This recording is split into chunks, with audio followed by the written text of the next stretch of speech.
Hi, how is everyone out there doing? We are continuing 24 authors in 12 hours. I am here with the amazing Bree Stokes. And you might not necessarily think of poetry for the genres that we're talking about today, but I think that you've heard from a couple of our amazing authors today that, it's multi-genre and people do poetry as well as the dystopian piece. So I did want to highlight how this connects back to Richard Rogers or R.F. Rogers. He was 10 to 10:30 U.S. East Coast time, and he was here from Wales, England, which is really really crazy. And I guess would it still be England? Is that the continent? He tried to explain it all to us, but it's always very confusing to me how the whole there's the United Kingdom and Great Britain and but he's from Wales, which is that little tiny country over there. And now we have Bree, and Bree, you are here from Pacific time. Yes, I am in Los Angeles. In Los Angeles. Awesome. So we are really happy. And I love the fact I feel like I should start announcing this is an international book fair. We opened up with some people from Australia. We had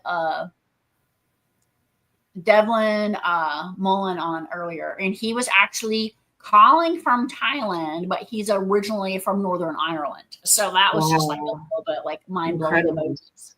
Yeah. And he didn't plan the time zones, so he was actually up at 3:00 in the morning his own time. Oh my gosh! I don't know if I could do that.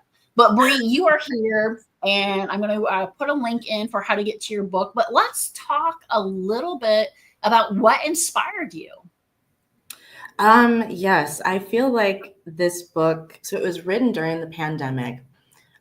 So from around 2021 to 2022. I think a little bit of maybe early 2023 poems were sprinkled in there as well. But yeah, that was a period in my life where I was experiencing a lot of transition, as I think many of us were. The poems were inspired by an experience that I had where I reconnected with someone that I grew up with and had a very intense connection with them. And it sort of pulled me into this period of deeper self-reflection. I became very introspective. I feel like it was a situation where various aspects of myself were sort of mirrored through the relationship. And it was interesting because there was so much liberation and joy and discovery to be found in that, but also a lot of feelings of envy of the other person. I sort of saw him as everything that I felt like I couldn't be. I was kind of outsourcing my own power or energy or the repressed parts of myself to this other party.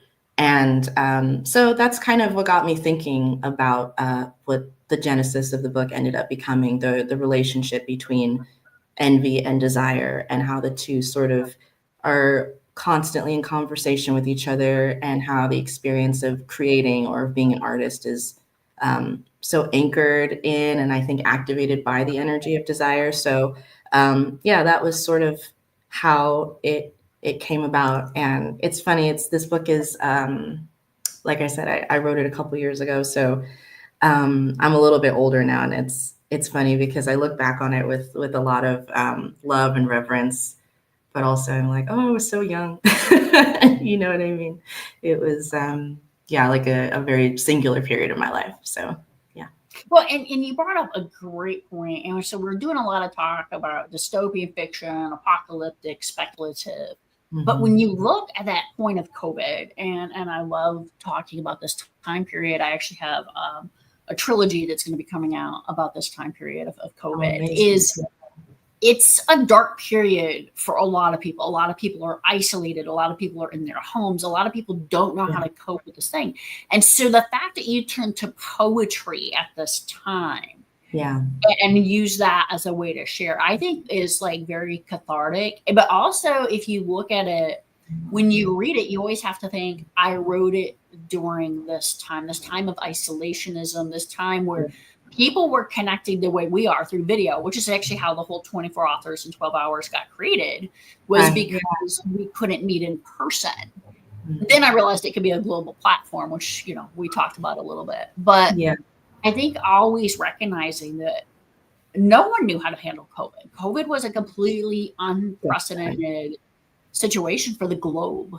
Yeah, yeah, definitely. And I think poetry was something that I certainly picked up as a way to process all of that. Like I had always written poetry on and off. Like I think the first time I ever wrote poetry might have been in elementary school. Like I think I was probably about 9 or 10, but it wasn't something that I was particularly seriously committed to. Like I've always considered myself to be a speculative fiction writer first and foremost. So I love fantasy and horror and sci-fi, and I think that's usually where my brain goes to when I'm writing or creating. But yeah, in 2020, I just started writing poetry. I think there was just so much that I felt like I was sitting on that I needed to process and move through my body. And that was the format in which it wanted to materialize. And then, when I had the experience that led to the writing of my chapbook, it sort of reached a head at that point. And I just I've been writing poetry pretty consistently since then. Well, I think you bring up a great point about the speculative fiction, which, when you look at the period of COVID, was there a point of doing speculative fiction when you were living it, right? And so now suddenly poetry becomes your grounding point because you're living in a world that nobody predicted, right? Like, even Yes, when COVID started happening, it was like, this is going to be 2 weeks, this is going to be 6 weeks, and we're all going to be right. back in the office. Like, nobody Exactly. said, hey, we're going to be shut down for a year and you're going to have like no contact with anyone and just be locked in Totally. the house. And I'm Totally. very And West Coast. I'm sure it was very similar to where I was at in Washington, D.C., where it was strict. It yeah. was, Yeah, yeah, it was very strict here in LA as well, and just, I think also, like, experiencing all of that in a big city was, a strange experience too, and, to go outside and, like, visit. I grew up in LA, and to see, all of my old haunts and, like, all of these places where I'm so used to there being, like, so much life and energy, and it just felt, completely changed. And I think that in many ways, we're still sort of navigating through the aftermath of that, and through like the distinct sense of there has been like a cultural shift. Obviously, there's been like a strong political shift as well. But to your point about feeling like you're living in dystopia or like a sci-fi novel, I still feel that way even today. Like I was just talking to a friend of mine about this recently, but it's so fascinating to bear witness to the ways in which technology is changing so rapidly and like progressing so quickly. And as someone who grew up loving like Star Wars and Star Trek and like all of these stories about like where technology and futurism could take us, to be in a position now where so much of that is materializing. It's kind of insane to think about. yeah, our one nonfiction author for today talked about AI and whether or not AI should be more regulated, and are we really kind of looking at what is the impact on human beings Yeah, um, yeah. with this kind of technology. And I will say I love tech, and I talk a lot about the ethical use of AI. Mhm. But then you hear people like like Sam Altman say, "Hey, by the way, I might have created the thing that's going to destroy the world. Good luck." Right. Yeah, I think even Stephen Hawking, like, said something similar before he passed about, like, how AI was something to, definitely pay attention to, something that could, like, take on this massive, I don't wanna say consciousness per se, but, perhaps something, similar to that. But, yeah, it's interesting to be at such an early phase of AI, and again, like, all of this rapidly advancing tech. Even again, being in LA, like, every time I'm on the road, I see Waymos now, which are, like, the self-driving cars, and it's like so crazy to me. Just these are things that like I just could not have fathomed seeing in real life as a child. But yeah, I think the intersection of how we're beginning to use AI and how it is impacting people. I think for some people they do have a positive experience with it. I'm sort of the mindset that I don't necessarily think it's ethical to create art with AI, or like, to use AI for creative writing. Like, I think that should really be something that comes from the soul and from like very human parts of us, because that's what art is. It's meant to reflect um, where humanity is at. And I have like concerns about how well like tech can do that. But I do think that it's complicated. Like, I know people for whom it's provided like a very grounding force, and then I see a lot of stories in the news about how it's I think like the sort of deference and like the appeasement with which this technology was created is like causing some very interesting shifts in how humans are communicating with it. Like, I've heard stories about people like dating, their AI. So just really, again, interesting times we're living in. No, exactly. And so let's go back a little bit into your poetry.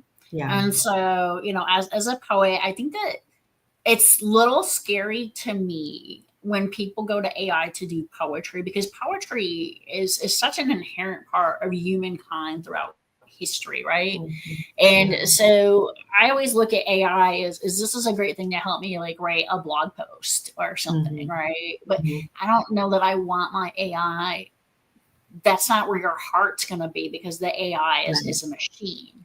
So let's Right. talk a little bit more into what can readers expect when they download it and they read your book.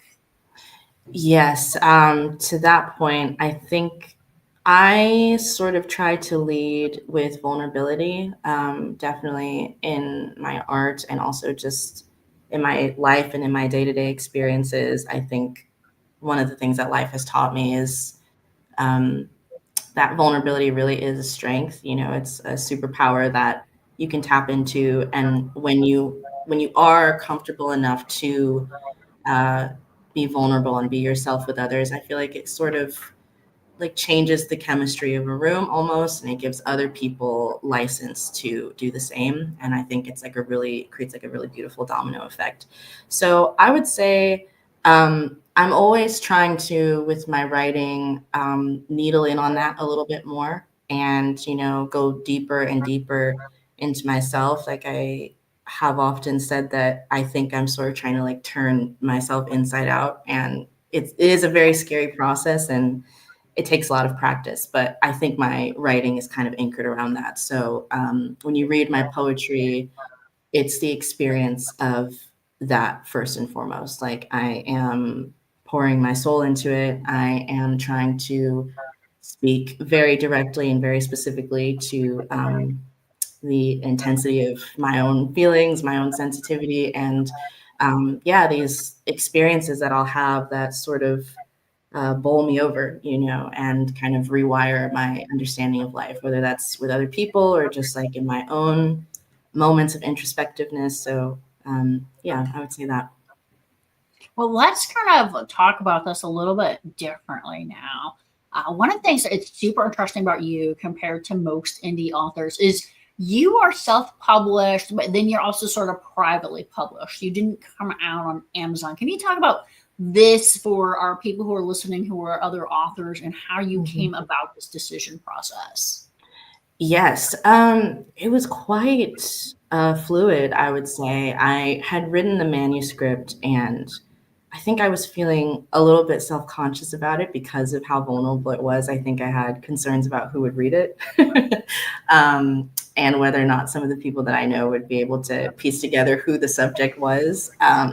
But I felt really compelled to share it. So yeah, I put it together, and I guess my thought process was, well, I'm just going to start sending it out to different presses, and if it's meant to be in the world, then it'll find a home somewhere.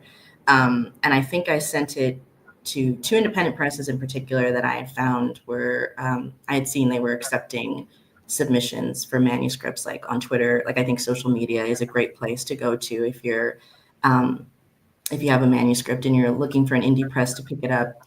And yeah, the second press that I submitted it to, which was Bottle Cap, picked it up. But I was so new to the world of writing. I don't even think I had very many lit mag publication credits under my belt at that point. Like I think I had a publication cred from a college literary journey, like a journal at a school that I went to, and maybe like one other.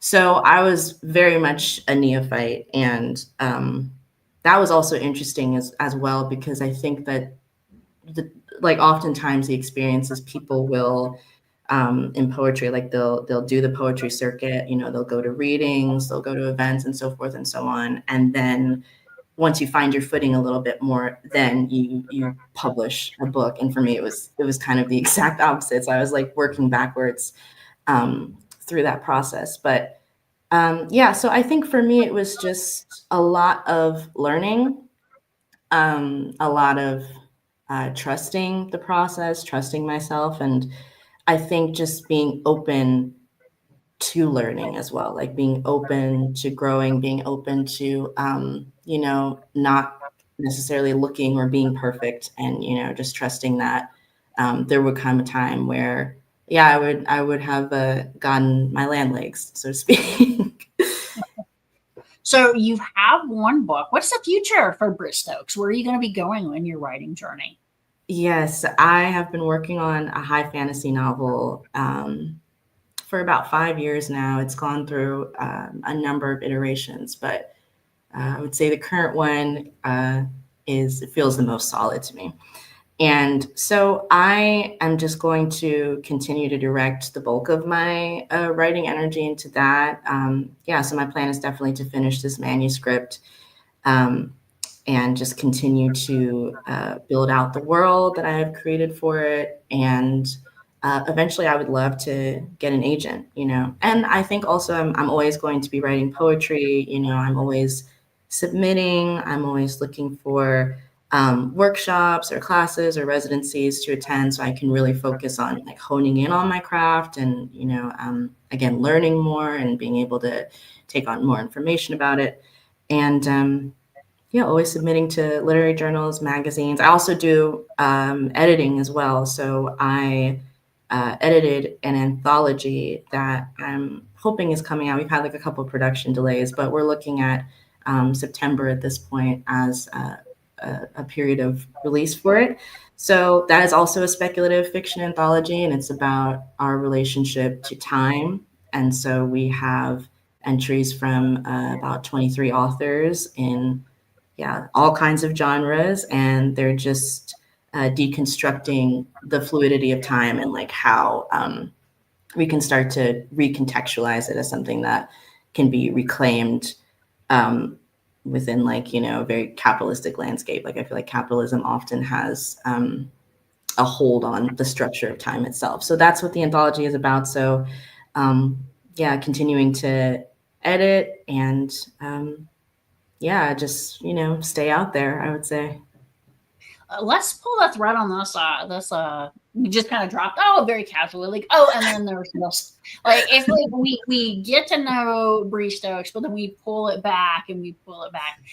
So what is your future here on editing? Because one thing I will say is we get a lot of writers, and a lot of writers say the worst thing is editing. So what are your Mm. views? How do you work through that? What type of editing do you do?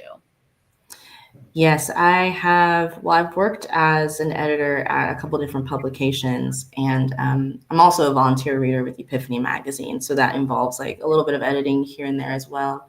Um, but yes, I mean, I do think it's especially hard to edit your own work. And as someone who is a writer who also edits, I think I have to be very precious about distinguishing like which hat I'm going to put on at which times, because sometimes I run into the habit of editing my work as I write it. And what I will say is, I think that what's most important for writers is to just get a draft out, you know, whether that's your first draft, your second draft, but before you actually transition to the editing phase, um, just almost like tap into like a stream of consciousness energy and just go. You know, it's like get all of your ideas out. Don't judge whatever wants to come out. Just let it flow, let it be known, let it materialize on the page. And then worry about editing later on. But yeah, I think it's like you kind of have to tap into a different side of your writing brain. Like, I guess maybe the best way to articulate it would be um, you're trying to read the story as if you were an audience member. I think maybe that's the best way to describe it. And just like pay attention to how it flows, how it feels, how the characters feel. Do they seem vivid to you? Do they seem alive? Um, does the story make sense? And I think maybe that's a good way to transition into editing your work after you've completed your drafts. Yeah, I think you bring up a lot of things that have come up as themes throughout the day, which is just the importance of making those characters realistic, making the timelines realistic. And you brought such an important thing of your own personal character growth. Of you wrote this poetry 5 years ago, and now you're 5 years older, and you look back. Yeah. We all have that natural story arc of we are today a different person than we were yesterday because we've had new experiences. Yeah.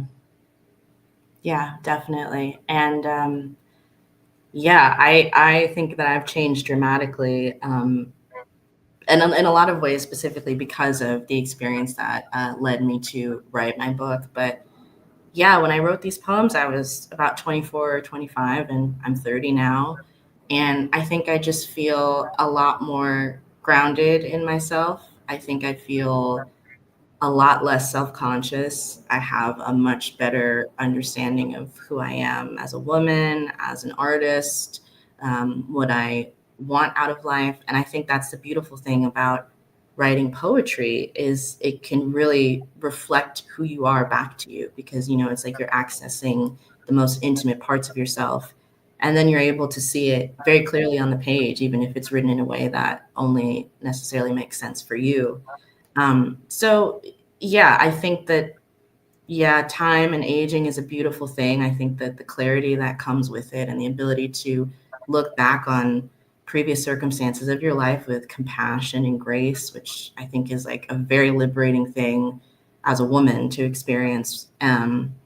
So yeah, it's been interesting to be on that journey of um, looking back with love for my younger self. That's been a really healing thing.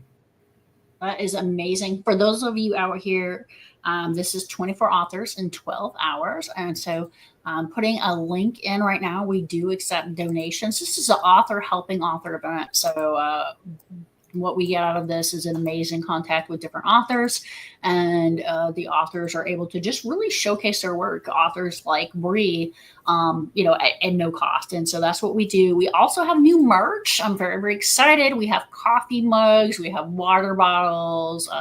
Definitely check those out if you want to support 24 authors in 12 hours. It is really fun little merchandise. And then the last thing I'm going to do is shamelessly self promote my own book, which is available for free download today.